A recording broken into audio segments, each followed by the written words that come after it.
गडकिल्ल्यांच्या संवर्धनाकरता विशेष निधी मंजूर करणाऱ्या शिवसेना भाजपच्या सरकारमध्ये किल्ले रायगडावर चक्क 8,825हून अधिक औषधी वनस्पती पाण्याअभावी नष्ट झाल्या।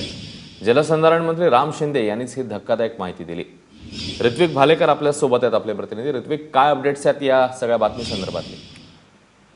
अश्विन, निवडणुकांपूर्वी अरबी समुद्रातलं छत्रपती शिवाजी महाराजांचं स्मारक असेल किंवा रायगडवर जाऊन अनेक कार्यक्रम घेणं असेल किंवा किल्ल्यांबाबतच्या घोषणा असतील, अशा अनेक गोष्टी सरकारकडनं केल्या जात होत्या। मात्र जलसंधारणच्या वतीने कृषी यंत्रणेमार्फत 16,000 झाडं जी खरं तर वनस्पती होत्या, औषधी वनस्पती होत्या, यांची लागवड करण्यात आली होती 2016 साली।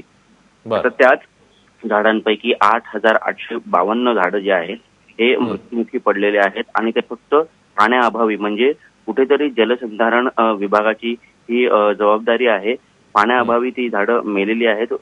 त्याचबरोबर वनमंत्री सुधीर मुनगंटीवार यांनी 1 करोड झाडांची लागवड करण्याची एक मोहीम हाती घेतलेली होती।